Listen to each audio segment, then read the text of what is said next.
You're listening to South Niagara Conversations, a podcast presented by the South Niagara Chambers of Commerce, along with 105.1 The River and 101.1 More FM. Here are your hosts, Dolores Fabiano and Chris Burns. Well, good morning, and thanks to everyone who's joined us for our South Niagara Conversation series.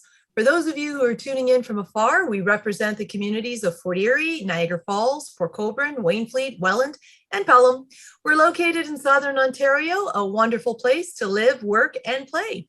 This morning, Chris Burns, owner of 105.1 The River and 101.1 More FM, joins me as co-host. Good morning, Chris. How are you this morning? Dolores, I'm wonderful, thank you. The sun is shining, the weather's getting warmer, and the golf course across the street from my house opened yesterday. So all is great with the world. Oh my God, life is good, my friend. That's fantastic.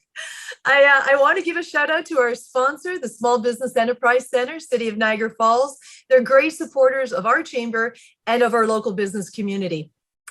Chris, this morning we're going to be chatting with three wonderful women who've been brave enough to enter the world of politics. I'm eager to hear about their experiences and hear their perspectives. Let's get to it. Chris, who do we have joining us this morning? Well, Dolores, this morning we welcome April Jeffs, former mayor of Wainfleet,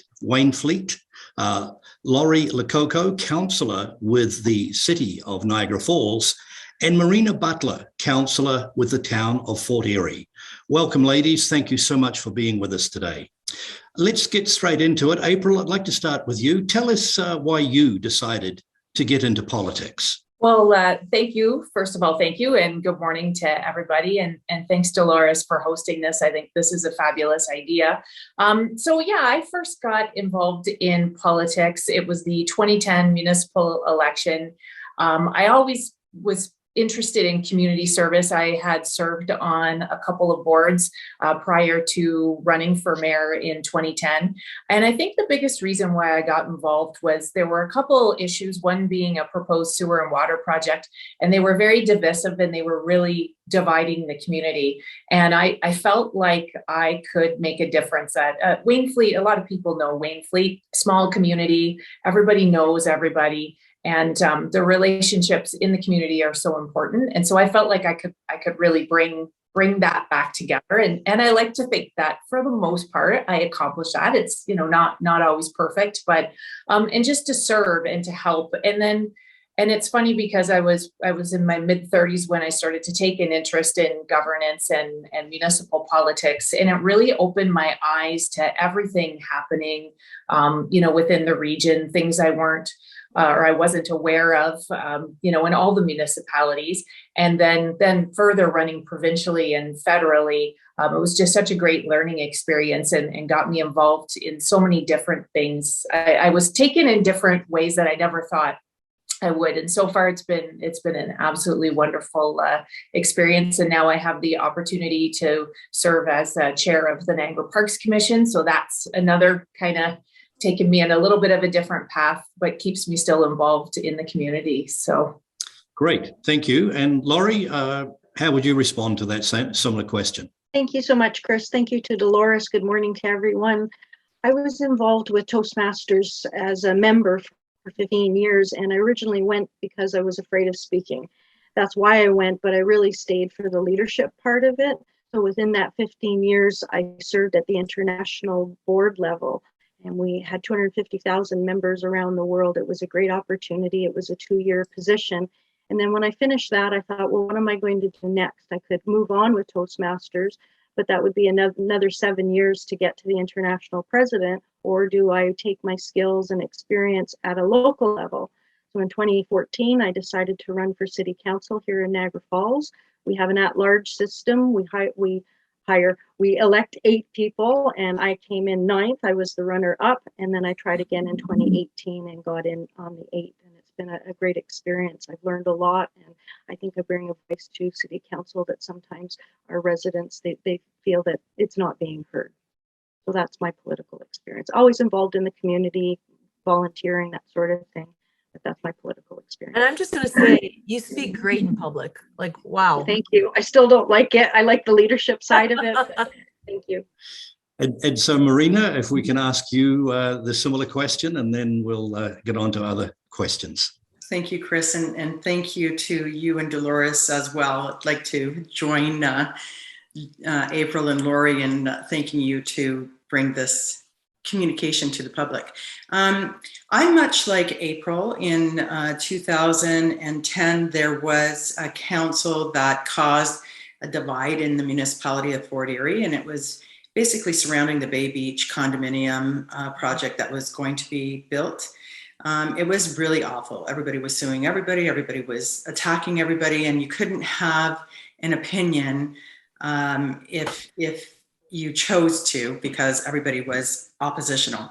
So I ran in 2014 with the same mindset that I could bring a calm and restore that faith in our community, and that's exactly why I ran. That's a great point that you make, because I think when there's a female perspective, it typically does provide some balance. Have you guys experienced that? Like, do you think that is the? I mean, I see it from my perspective. Like when there are females on council, for example, that the conversation is. I'm just going to use the word balanced. There are other words I could use, but I'm not going to. Do you guys feel that? Is that your experience, having sat on various councils? I can weigh in on that, Dolores. I think women take their time to process all the information. I'm not saying men don't do this, but I think more ingrained in us to weigh everything and to not just say, well, too bad. I'm just going to vote this way. And sorry about your luck, to the point where I know I would torment myself over issues because you're getting pulled in different directions. And at some point I would actually say, okay, well now I've weighed it all out. And I mean, we have to move forward in one direction or another. But I think, I think women approach things differently in that sense, where they weigh out all the options, listen to everybody, and explain too. Like, I think it's good. Some people say, oh, you don't have to explain yourself. I think you do. When you're representing, you do have to explain and people still aren't going to agree with you, but at least you've made it clear where you're coming from, and then people decide in the next election. So. Yeah. Lori, Marina, do you guys want to add anything to that? Sure. I'd like to add that when you have a decision-making table, if you have all of the same people sitting at the table, they're going to make decisions that are their experience. So you have to have different people at the table, whether that's women, diverse backgrounds, ages, multiculturalism. If you have diverse backgrounds at the table, then you have all of those different ideas. If you're all one thing, you're only going to vote a certain way or think a certain way. So it's really important to have those diverse people at the table to make those decisions. Yeah, I want to get Marina's perspective as well, but you're so right. I'm old. I've been around for a long time. So I have seen a lot of politicians surround themselves with people who tell them what they want to hear.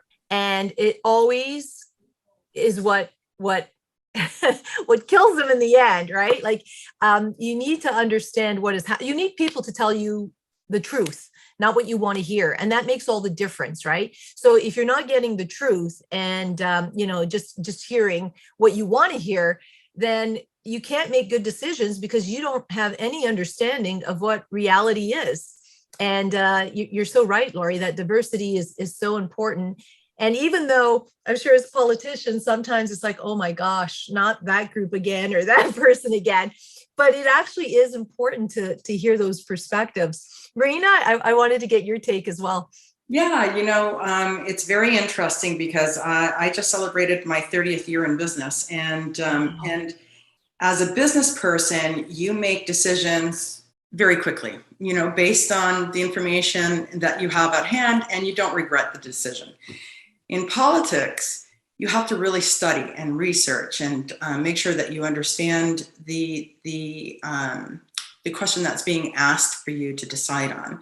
And I always find that when you get to the council chambers and everybody has an opportunity to speak their mind, sometimes your decision changes. So you may enter with a thought that you're going to vote one way, but by the end of it, you voted a different way. And it's because they've brought something to the table that you never thought of or you didn't find in your research documents, right? So I find that very interesting. Also, to April's point, I also find that when you are deliberating with the decision that you're going to make, it is a painful process.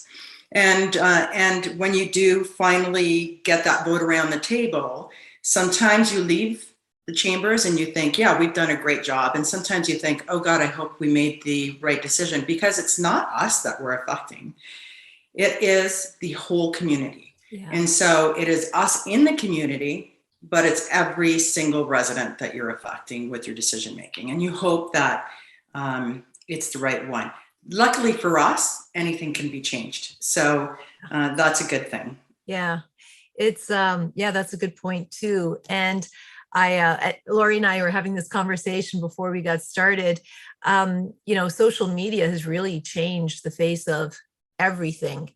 And it's amazing to me that very nice, wonderful people who are so respectful in person sometimes get on social media and it's like, oh my goodness, like you would never say that to someone in person. And that's really kind of changed the face of everything, like I said, but in politics specifically, because you already have to have a fairly thick skin. And I think that social media has changed it so much. Can you guys speak a little bit about the impact of, social media on the role? Who wants to start with that one? I can jump in here because, sorry, Lori, if you wanted to go. No, social media is a funny animal. When I first started in politics in 2014, there was a group of individuals that called myself and Councilor Zanko chambermaids, right? And a very derogatory term, but then they called us the two Barbie twins. And I thought, okay, I can live with that because Barbie's beautiful. So I took that as a plus. But, you have to control the narrative, I think, and really give your information. And there's a thought process that women in politics are not as bright as the male counterparts, which is an unfortunate thing. And we have to really prove ourselves in that chamber council and prove it to the general public. And the only way that we can do that is through social media. And you are going to be criticized because you're going to have a lot of different opinions. But to your point, I totally agree with you. People that would never say anything to your face suddenly become emboldened behind that keyboard and say things that are very disruptive and distract from the truth of the matter. And that's the unfortunate side of social media. But again, you can control the narrative and get back on there and make sure that the public has the right information and just allow them to make that decision. Yeah. Lori? Thanks, Dolores. I see social media as both positive and negative. The positive part is that it brings people together, information. There's so much information out there. And I know as a counselor, that helps me because I can read, educate myself, and then share that information. That part of it is wonderful. And it brings people of like-minded ideas together. The challenge sometimes with social media is with the algorithms, you only see what they want you to see. So if you feel a certain way, you're only going to see that. And then you think everybody feels that way. And you might not see the others. So there's that downside. And as a counselor or someone running for politics, it's a great opportunity, very inexpensive to get your ideas out there and communicate with people so you understand what's important to them. So there's positive and negative. I like a little cartoon. I don't know if you've seen it. There's a fence and there's a hole in it and a person's looking through it and all he sees is rain. So in his world, everything is rainy. But then they're over on the other side of the fence, there's this big ladder and there's somebody looking over the fence and they see this beautiful sunny day with just a little scatter of shower where that hole was in the fence. So sometimes social media is just looking through that hole and just seeing a very narrow perspective. So you have to look at the broader picture. But it can be positive and negative, and like Marina said, you have to control the narrative. Yeah, I guess like everything, there's the good, the bad, and the ugly. April? Yeah, I agree with everything that Marina and Lori have said, and it goes back to, Lori touched on it, but to your point, Dolores, like I find it can be the same as surrounding yourself by people who tell you what you want to hear. I find that can happen on social media, but more like if, in Wainfleet, we did have several issues regarding development and certain things, and you see those negative comments over and over again, and you felt that was the sense of the entire community. But when you got out and started talking to people, or you would see who would come to the public meetings, sometimes, it was a different story. So sometimes it can take you in a different way, that like it can give you a perspective that isn't quite, what's actually reality. It's too negative, I guess, is what I'm trying to say. And I also agree, Lori said it's a great way to get exposure, especially when you're running in a municipal or federal or provincial election, to get your name out there. I did notice, so I've ran municipally, provincially, and federally, and I found the negativity was far worse in the party politics. I got beat up pretty good as a mayor over the years, but boy, oh boy, when I put on that blue sweater and went out there, and it's funny, Dolores, you're saying about things people would, never say to your face. And I remember during the federal election, somebody just going to town all day long on my Facebook page. It was in early October before the federal election. And then I went to an event that night, and that individual was the MC. And that person wouldn't even look at me. And I thought, oh my gosh, like you're so, you have ripped me to pieces all day long on social media, and won't, and then the flip side of that was, I remember early on in the federal campaign, where an individual from the Liberal team, kind of pretty negative comments about me. And we've actually become really good friends. He's a great, ally for the most part. Of course, when we're in an election, then we gotta kind of go, okay, we have to part ways now. And so it can go, it can go either way. But it's to the point where a lot people are different when they have a key in front of them. So, and you just have to really work on letting it roll off. But it's difficult. Like I'm a sensitive person, and even to this day, it even when they announced Park's chair, it was mostly positive, but there were a couple comments, and I thought, I can't look at them because they just, yeah. Anyway, It's as though people forget that you're human beings, right? Like you're a person who has a family, you have parents, you have children, you have spouses who also see this stuff. And it's almost like it's a lack of respect. I mean, yes, you're a politician, and you are open to criticism on the decisions that you make, and that's the game. But it's the personal attacks that just, sometimes are just so distasteful and mean, like just mean. It's awful. I know that for as long as I've been around, there's always been a movement to try and get more women involved in politics. And there's been many programs, many attempts. And I think we're making some progress. We are seeing more women at the table for sure. But why do you think women are so hesitant to actually get into politics? Who wants to start? I think what we just talked about, social media. I've had friends and colleagues say to me, I watch the way that you've been beat up on social media, and I want no part of it. I think for younger women, family is a huge. Yeah. I was on a similar discussion last night, and I had mentioned that when I ran for mayor. The one thing that shocked me was there were a few women in the community, older women, but women who were actually friends with my grandmother, who said, I will not vote for April as mayor because that is unfair to her children. Her children are too young and she shouldn't be running right now. And I thought, well, thanks for trying to make that decision for me. Yeah. But I think it's those kind of comments. People, if you're younger and you have a younger family, they'll try and talk you out of it. And then also, people love to say, we want more women, we want single moms running, but it's very difficult for a single mother to run. Like you have to take time off work.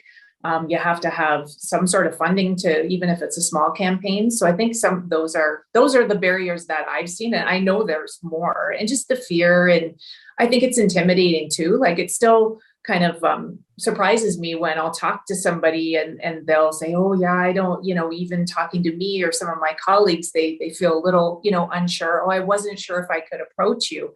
And I think, oh my goodness, why not? Like, that's our role as, well, I'm not elected anymore, but, as elected officials. So it's funny, the kind of, in the way people look at it, like, or they're not, I've even heard women say like, oh, I know a woman from St. Catharines right now who's contemplating running in the municipal. And she said, oh, I just don't feel like, I have any business doing it. And I said, oh, take that thought right out of your head.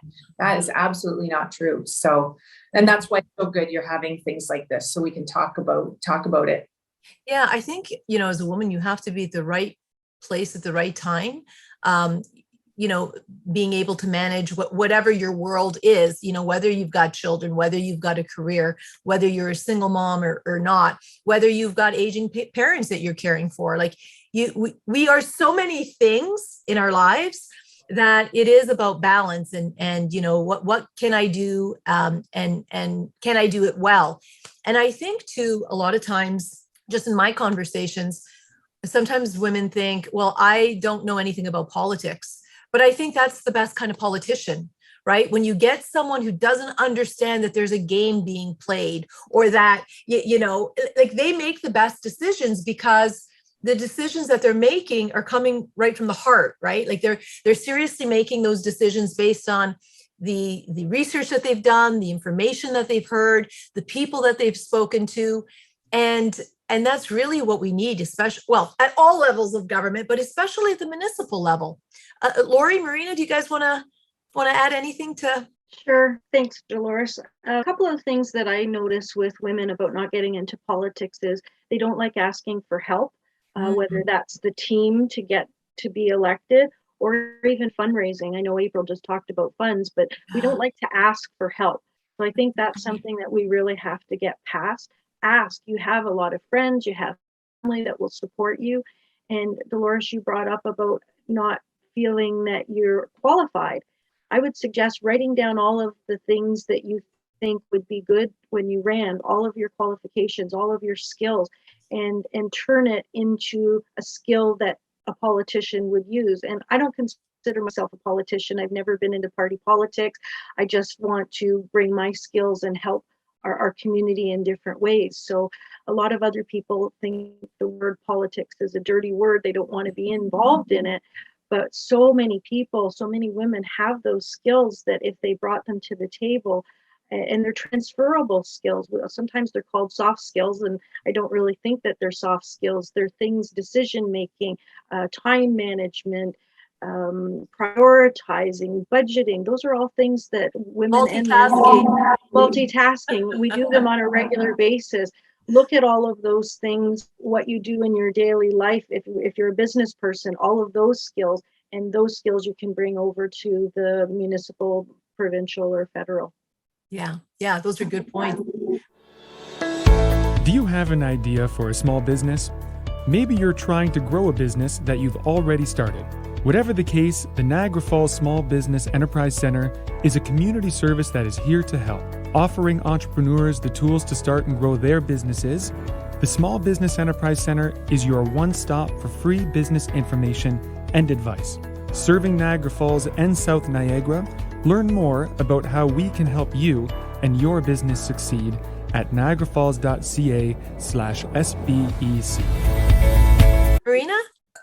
You know what? Everybody has made some very valuable points. I guess for me, because I don't want to reiterate what everybody else has said, I think we have to get away from the gender identity. You know, I think we have to just level the playing field and allow every type of individual that has the desire, as Lori put it, to do good, to do right by another human being. I think that's what we have to empower and we have to embrace, and we have to really develop a program that assists in allowing individuals to be individuals and who they are, and have the power within to recognize that they can do anything that they put their minds to. And once we start embracing everybody's point of view, I think that will make a difference in all of our communities. Yeah, you're so right. And I've had this conversation with April a number of times, and it's going to sound a little strange on a podcast talking about, women in politics, but I've always been a believer that I don't care if it's a male or female. I just want the right person in the right job at the right time, right? I want people who are going to make good decisions, who are honest and hardworking, and it doesn't matter to me. And that is a wonderful notion. I guess we're not quite there yet, because I don't think it's quite yet a level playing field, but ideally that's really what it should be. Chris, I feel so bad. Like, we're talking all around you. You're surrounded by women. Dolores, you're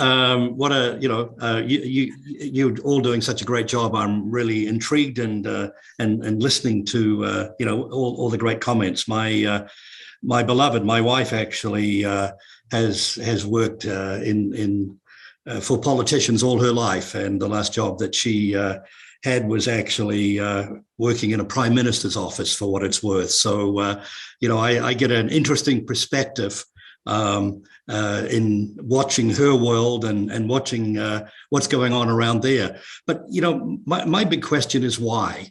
This is, no matter which way you cut it, this is a pretty thankless job. And so rather than focus on the negative and the gender, my question is not only why, but tell us about a success story. Because here are three very accomplished people who've done incredible things. And Laurie, to hear your story about your rise in the ranks and Toastmasters, that's incredible. So congratulations. So 2 questions. Why would you ever want to get into such what really is a thankless job? And secondly, on a more positive note, tell us about your big success story. Laurie, can I start with you? Sure, thank you. I find that I'm able to bring a different voice to City Council. Again, when you have all of the same people sitting around the table, it's the same voice, it's the same topics, it's the same issues. So I bring a different voice. And to me, it doesn't matter when a resident brings a small issue. It's important to them at that particular time. It doesn't matter how small it is to me, or if it doesn't seem important to me, that shouldn't make a difference. It's important to them. So my voice is to help them achieve whatever they're looking for. Sometimes it's not the answer that they want. I think they just want somebody to talk to. And I think as women, we're a little bit more empathetic with people. I'm not saying that men aren't, but we do have that empathetic quality. And if you can connect with that resident and even let them know the bad news that maybe they're not hoping to get, or you can give them different options or alternatives, that's what I think my success has been. You're not always going to have big wins, if you want to call it a win. To me, it's just talking with residents. They might not agree with you, but at least they'll understand that you listened to them, that you did the homework, that you tried for them. And I think that's the most important thing. One of the things I do want to comment on, I know that anti-racism and diversity and inclusion have been an issue for a long time, and we're starting to see those committees come to different municipalities. And that was one of the motions that I made, and we do now have an anti-racism and a diversity and inclusion. So I am proud of that one. It's all about things that are coming, that are important topics of the day, but things that have been maybe pushed aside for a little bit too long. So I feel I bring a different voice. Thanks, Great. Chris. Thanks, Laurie. And April, tell us about why you get into a job that essentially, as you have pointed out, all the keyboard warriors want to come after you. And I had politician tell me once in a conversation that, if he could please more than 50% of the people at any one time, he was ecstatic. And so I'd asked him, so how do you function and operate knowing that on any given day, there are 50% of the people that hate you or don't like what you do? So how do you navigate that? So just going back to, when you're asking why run, again, it goes back to, I really wanted to serve the community. I mean, that's where it started. And I'm pretty social by nature, although I do feel like the social media and the politics in some ways has made me a little more introverted. And I think it's such heavy energy at times. So I need to get away. So I don't know if I've become introverted, but I know what I need in terms of self-care to give myself a break. But anyway, that's going on a different topic. But now for me, it's become almost more of a duty to serve now, because there's lots of people who don't like me, who don't like decisions I've made in the past. But then there are people who say to me, when are you going to run again? You should run for this, run for that. And so I'm not running for anything right now, but I've stayed active in committees. I serve on several committees throughout the region, and I try to stay engaged. And if somebody needs help with me, if they're running in an election, it's just ingrained in me. And if someone needs help and I can't help them, I will point them in the direction. Like if somebody needs help in Niagara Falls, then I know I'll put them in touch with Lori, or in Fort Erie with Marina. And then even my role as Parks Chair, working with the three mayors that serve on the commission with me. So like I say, it's just, that's where I'm at now. And it doesn't matter, the naysayers, it doesn't matter, because it's a collective goal, to make Niagara a better place. But, and then you'd asked about successes. And I would say, when I look back now, 12 years ago now, the first municipal election, I think it was quite remarkable that I won. I don't think I realized at the time, and I'm not saying it was me. Like Dolores said, sometimes the stars align, and I feel it was hard work. I had some really good friends supporting me, and the stars aligned. So I don't think I appreciated it as much as I do now, because I see how hard it is for other people, particularly women, to try and get on council, particularly in the larger municipalities like Niagara Falls and St. Catharines. And then there have been different successes along the way, like within the municipality, things that I was told, oh, you'll never be able to make that happen. And we did. One of the biggest things was a small, we had an ambulance in Wainfleet. We'd never had that before. And then it was a pilot project that became permanent.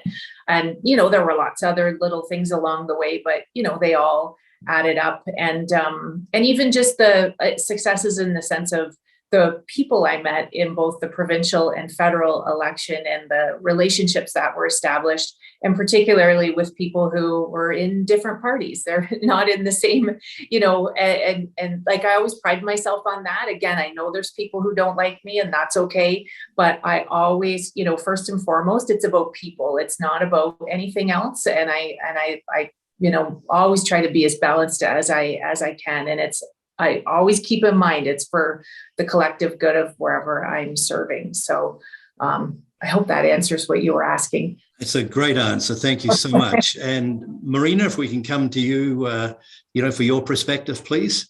Thank you. So I think my passion started when I was really quite young, and my father owned property, and he was an immigrant to Canada from Italy. And like most Italians, they loved growing their gardens in the back. So we had a neighbor that had come in and built their property up high. And I was a little girl at the time, so we had a small little creek running in our backyard before the garden. And that became more of a bigger creek. And I was fascinated by that. I was okay with it. I was jumping up and down in the creek and floating my Barbie doll down the creek until it floated all the way away, and I couldn't get it back. So, but when my father explained that the problem is it was flooding all the garden out because his property was so high, he had gone to the municipality for help, and nobody was able to help him. And so you see that where on your parents' inability to be able to provide for your family because they've been flooded out, and that has always remained with me. So when I did finally get an opportunity to get into politics on a municipal level, that was my main goal, was to help individuals that were having problems and didn't get the resources that they required to solve that problem. A couple of things that I'm really proud of is that we have a great council in Fort Erie. I was able to bring a motion in play in my first term of office that dealt with affordability issues, and we formed a committee for affordable living and affordable housing, and we kind of led the charge in the Niagara Peninsula, I think, because we did all of the hard work to get our studies done and to say to the province, listen, we need to be recognized as a small community, and we're having these problems, and it's only going to get bigger. So we are expanding on that. We are now at the process where we're going to start resolving some of those issues in our own municipality, which is great. And the latest one that I brought into play, there's always talk about climate change and what to do and how to do it. And even though municipalities had started saying, we're going to declare an emergency, what does that mean? What are we doing as a municipality? Because we can't rely on the Ontario government or the federal government to make it whole for everybody. We have to do our part too. We're grassroots, we're closer to the ground with our residents. We're the ones that can make and affect the most change. So that just got passed unanimously a couple of weeks ago with respect to what we can do as a municipality. And there are other municipalities that have done the same thing throughout Ontario, but I would say 90% have not. So I'm really proud of that, and the fact that our municipality is now going to embrace changes that are going to be meaningful and not just words that are out in the universe that haven't come to fruition. That's a great answer too. And I know we're running out of time, but yes, when you were speaking about, the story with your dad, I really resonate with that because my situation was very similar. But as we've, the last few weeks, we've had updates from the different municipalities from all of your economic development people. And it's pretty consistent and clear that we are in a building boom, lots of people moving to Niagara, and lots of different ethnic groups as well, right? Who are looking for different things in our communities. And one of the things that I keep thinking about is, we're so lucky that we have all of these different groups who are relocating here, and they bring a different perspective because we're on the inside. I think everybody here is probably born and raised in Niagara. So we see it from the inside, right? And that's what we see. But folks who have moved here and maybe have a different background, they see it differently. And I think there's great value in trying to get those groups of people engaged in municipal politics. And so my question is, how do we do that? Because it's not easy to engage someone who maybe is new to the community, who maybe English is not even their first language, but I think the value would be so great because we've changed so much in the past 2 years, and the only thing that is certain is that it's going to continue to change, right? And so I think it's important to have those different perspectives from people who are finding us and relocating. So that's my big question. How do we do that? The three smart women around the table. If I can jump in here first, then it's funny that you just raised this because I had a conversation with our mayor the other day, and we were talking about how can we embrace the new immigrants from Ukraine coming in, and also the other displaced immigrants that are coming from the other countries. And we had talked about starting a small task force that would embody different areas, employment, having your voice heard, as you mentioned, and how to get them entrenched in our culture and give us a flavor of their own. Yeah. And I think that if each community starts that way with a small little task force, that everybody's responsible for one part of that pie, then we can pull those individuals in and let them know that they do have a voice at the table and be able to share their perspective with us. I think that's the starting point. I'm so happy to hear that you guys are all over it. That's fantastic. Lori? That's a great question, Dolores. Quite often when we don't have representation in our groups, we say, oh, well, why don't we? I think it's our responsibility to go out to other groups, to invite them into whatever we're trying to do. So in this specific case, I would reach out to the groups like the folk arts, the immigration groups that are out there, specifically in Fort Erie. There's lots because it's close to the bridge, and reach out to those groups and letting them know that there is an election. And I know as a new immigrant, you wouldn't be able to run because you have to be a resident, but there are people that are residents now. So, but you have to go where they are. It's not enough for us just to say, oh, we need diversity and then just sit there and expect people to come to us. We have to get that information out to them and make it easy for them as well. Let them know what needs to be done. Maybe mentor some people, connect people, help them with fundraising or putting a team together. And if you go to different cultural or religious organizations, you'll find them and just let them know that we want them to be part of it. Yeah. April, did you want to comment on that at all? No, I think Marina and Lori, nailed it. And I agree. Lori touched on like the Folk Arts Center, and I was, I don't serve. I just recently, I don't serve on the Welland Heritage Council anymore. I had to leave just because of scheduling conflicts, but, fabulous organization as Dolores knows here in Welland. And that was my first thought, engage those organizations and have them work with the councils. And Lori's right, you have to go to them. And I find that like any involvement I've had in politics with newcomers to Canada, like they are so, once they're settled, and I know some people don't come here under the greatest circumstances. So I'm sure involvement in the communities is not top of mind, but then there are other people who come here and it's not, such an adjustment, let's say.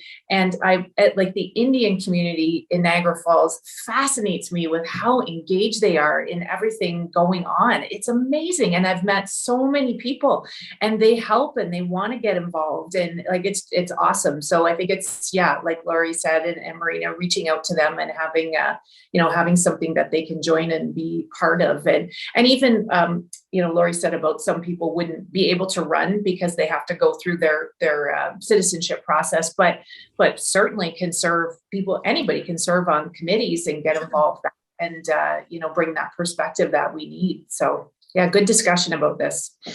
Well, I obviously was not born here, arrived here 25 years ago. We could do an entire podcast about the differences between different countries. And, it really is an interesting study in the differences, because the reality is different countries have different values. But, the one thing I would say, about Canada and Canadians is I think they're very proud of everything that they've achieved, and they have every right to do so. But as we wrap this up, ladies, one question I would like to ask is, what advice would you give to women who are perhaps thinking about running for office? And April, perhaps we could get your thoughts on that. I think, you have to think it out and do what's right for you, but don't let anybody deter you. I think that's just what's at the top of mind right now, because people will, I found that people really tried to talk me out of it when I ran for mayor. And like family members, people who I thought were close friends. And now I look and think, imagine if I had listened to them. I haven't had this like amazing career, but it's been good and fun. And I just can't imagine my life not serving in some role. So I would say, really listen to your instincts. That's always been a huge thing for me. And then surround yourself with good people, but who will, like to Dolores's point, who will tell you, the truth and what you need to know moving forward, and who are going to support you and be like your biggest cheerleaders, because it can be lonely and it can be very negative. So yeah, I guess that's my more emotional side of it. That makes a great deal of sense. Marina, what would your advice be for somebody watching or listening to this podcast thinking, should I, shouldn't I? Yeah, I say go for it. Much to what April was saying, it's all about experience and gaining that knowledge. And the only way to do it is to get your feet in and start doing. I think that April is quite correct. Don't listen to the negativity out there. You have to push forward and you have to do what's right for you. And that's the only way.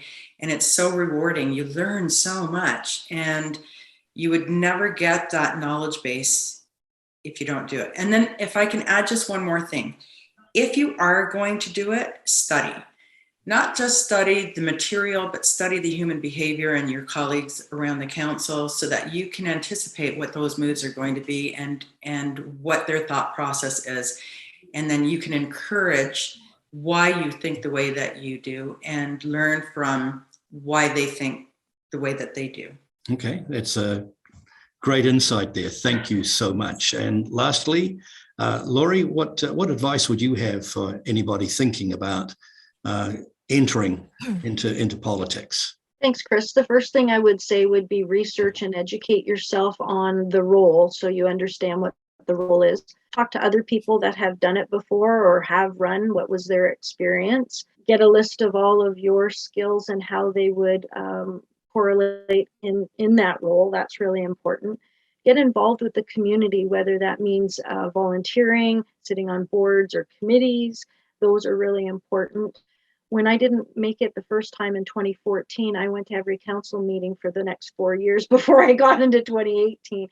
So I familiarized myself with what was going on in Niagara Falls, the people who were sitting at the table, and how all of that worked. And I think the last thing, two more things, is make sure you have a good team, people that believe in you and will tell you when you're on the wrong track or the right track, and believe that you need to be there. If you have skills and you have a desire to be there, believe in yourself, and that's half the battle. Wow, some great advice there. Dolores, any other closing questions or comments? No closing questions. We've had such a wonderful conversation. I mean, honestly, Chris, we could carry on for another hour. It's just such a great conversation. And I will say this, we're going to have to cut it off now, but you guys are coming back. You guys are coming back. This is a great conversation. Well, April, Laurie, and Marina, thank you so much for giving us some of your valuable time today. We really appreciate you being here. Love the conversation, and we wish you all the very best with your future endeavors. So, Dolores, tell us about next week. What's the plans? Yeah, well, next week we're going to take a break, but we'll be back the following week, and our focus is going to be healthcare here in Niagara. We'll learn about digital and online innovation with the new virtual urgent care service, as well as an update on the South Niagara site. This is going to be exciting. Our guest will be Sonali Kohli, Vice President of Diagnostics and Chief Information Officer, and Dr. Benjamin Tam. He's a physician with critical care medicine. So it should be a great conversation. To all of our listeners, send us the topics that you're talking about, because we want to talk about them too. Thanks again for tuning in, and have yourselves a wonderful day.